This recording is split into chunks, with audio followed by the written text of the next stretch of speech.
Tom Thibodeau has given a major update on multiple New York Knicks injuries as more than one player got hurt in that Game 3 against the Indiana Pacers, and with only one game in between each series. This has huge implications on the Knicks, especially with their lineup change. Meanwhile, the Pacers are also dealing with a serious injury that will definitely throw them off, and we're going to break all this down. What's up, guys? Welcome back to Knicks Digest. It's Chris here, and we're going to jump right into things as always. And guys, if you are part of that 73% that's not subscribed to Knicks Digest, you guys have been killing it. Our initial goal was to get to 14,000 subscribers by the time the playoffs end. We're at over 15.1 thousand subscribers. Thank you so much for all the support. Let's keep it going. Let's see if we can get to 16, see if we can keep pushing it. That might be a bit of a stretch, but hey, when the Knicks get to the NBA Finals, I said when. It could totally happen. But Tom Thibodeau did speak out on multiple New York Knicks injuries, and obviously we have to jump into this. It is a serious report because the Knicks, well, for the most part, we've seen them run a pretty thin lineup, but things changed against the Indiana Pacers. And look, the Knicks, they desperately are going to have to fight through some injuries. It's the playoffs. Teams deal with minor injuries, sometimes major injuries. And Thibodeau broke this whole thing down in regards to multiple players such as Karl-Anthony Towns and Josh Hart, who went down with injuries against the Pacers in Game 3 of this series. Now, it was mentioned by Sports Illustrated that Karl-Anthony Towns did seem a touch worse for the wear. By the end of the game, the center was obviously grabbing onto his left knee at that point and asked to sub out with a little under a minute left. Shortly after, guard Josh Hart looked to land weirdly on his right knee, though he did not exit the contest. Cat eventually came back in too, and Thibodeau was asked about this, and he said, "No, I don't know if you're aware, but our medical team is voted the best in the league.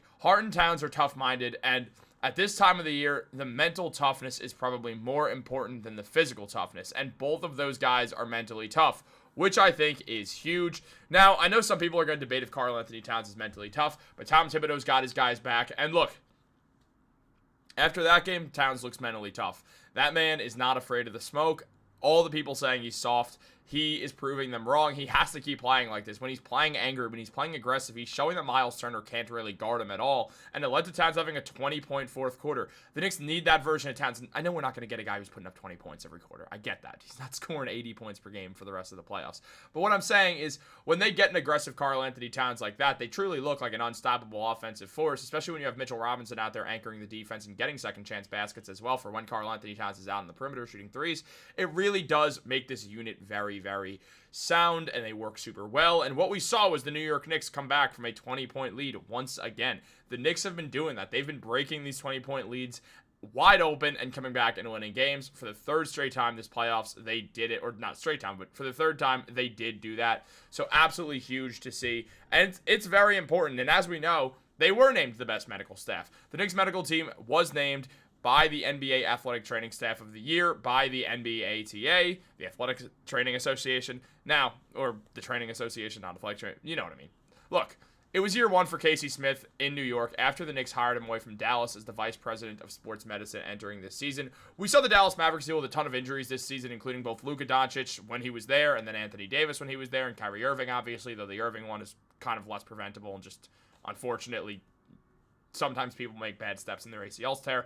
But look, the Pistons, the Mavericks, they dealt with a ton of injuries this season, and one of the big reasons why is they lost Casey Smith, someone who Luka Doncic was very close with. Nico Harrison wanted to get rid of Smith because of his connections with Doncic, and he wanted Doncic to hold less power over the Mavericks than he did. Obviously, it doesn't matter as Luka Doncic is now in the Lakers, which is still insane. But for the New York Knicks, this was excellent. They were able to grab Casey Smith away, who's been phenomenal. And the Knicks played a ton of minutes, and they stayed entirely healthy for the most part throughout this season, knock on wood.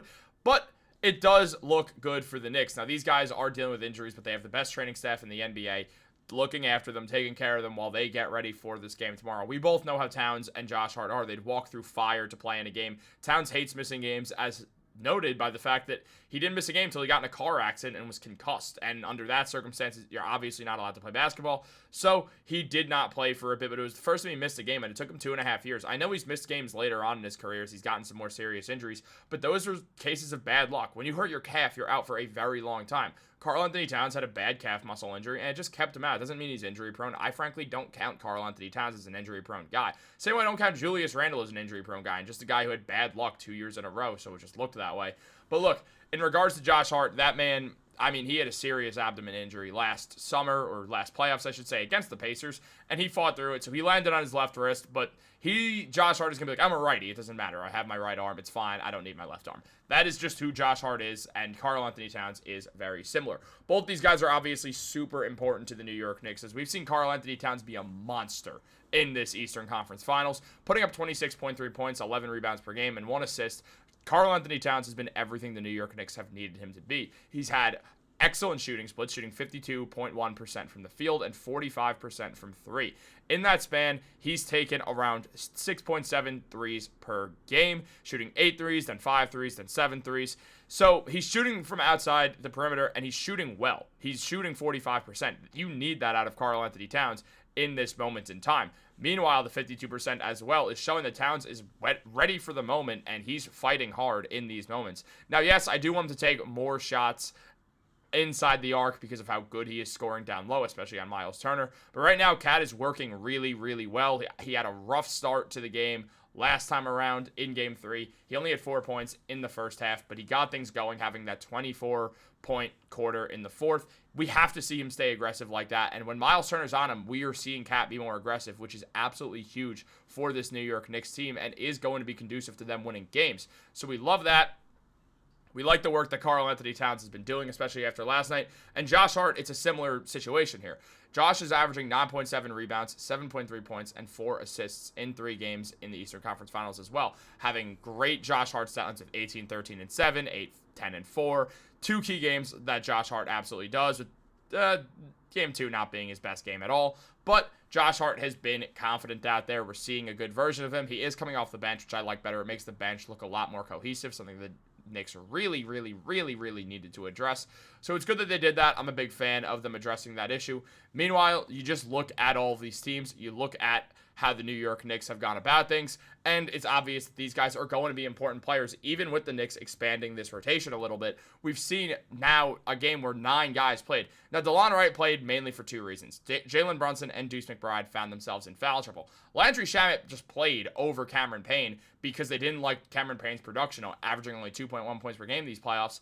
And Landry Shamet instantly went in there, hit a 3, poked it away, had the team high in plus minus. Landry Shamet did everything right, and he's going to stay in the rotation. Whether DeLon Wright is or not, that's yet to be seen. But we saw the Knicks thicken out their rotation, and it worked. They won. So they have to continue to do that. It just makes the most sense. I like the starting lineup. I would prefer if Deuce was in the starting lineup instead of Mitchell Robinson, but the Knicks just won with this. They should totally go back to it, watch it work. We saw Mitchell Robinson dominate on the boards, which was an excellent sign as well.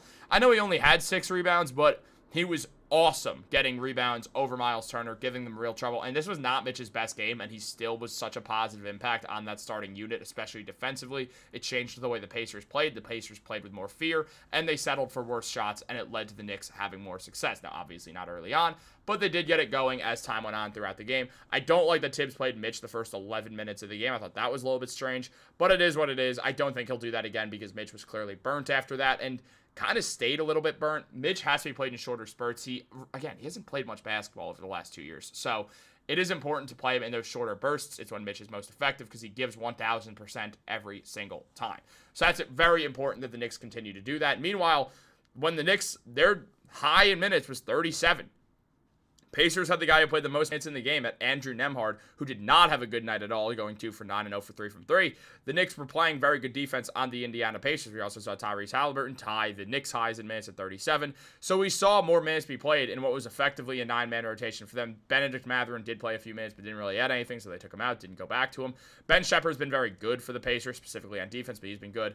Obviously, TJ McConnell was solid as well. Tony Bradley's been solid against Mitchell Robinson, a lot better than anyone else who's guarded him, and it did lead to Thomas Bryant kind of getting bumped from the rotation, which honestly did make sense because Bryant's been getting absolutely cooked by them. But all this being said, the New York Knicks do find themselves in a good situation. Now, on top of this, we are dealing as well with the Indiana Pacers, who have one of their best players going down with an injury.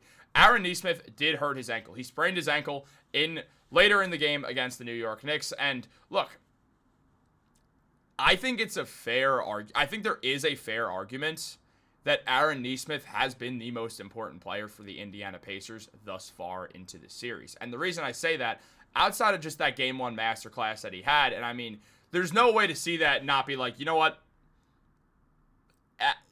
I don't want to call it a fluke. Aaron Nesmith is a phenomenal basketball player and a phenomenal shooter.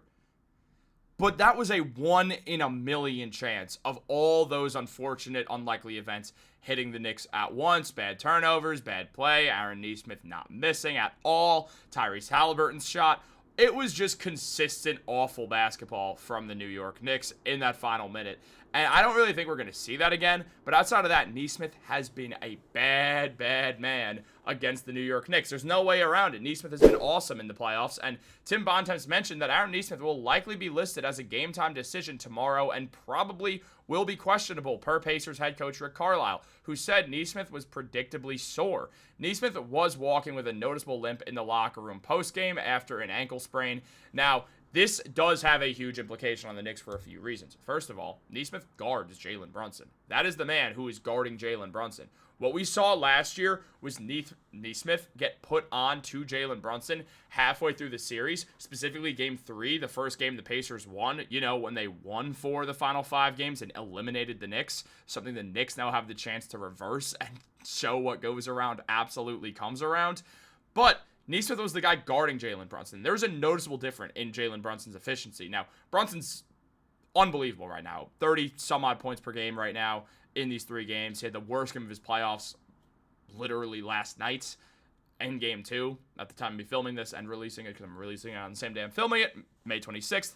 But where the Knicks stand, it's important to note that Nesmith has been a truly awesome, productive player for them. So we've seen the Knicks desperately need to find ways out about Nesmith or find ways around Aaron Nesmith. And something Tommy Beer mentioned about the Knicks team specifically is that it's worth noting the Knicks didn't seem gassed or exhausted down the stretch. It was the first time in the series that they won the fourth quarter. The Pacers had outscored the Knicks by 8 points in games 1 and 2. New York outscored Indy in game 3. And finishing the game by making 15 straight free throws and not committing foolish turnovers down the stretch was essential.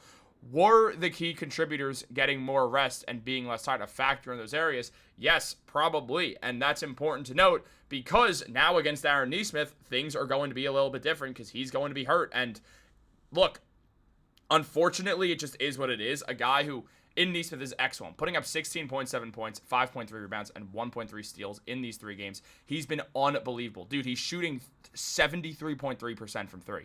He's made 11 threes, and he's shot 15. He's missed 4 threes so far.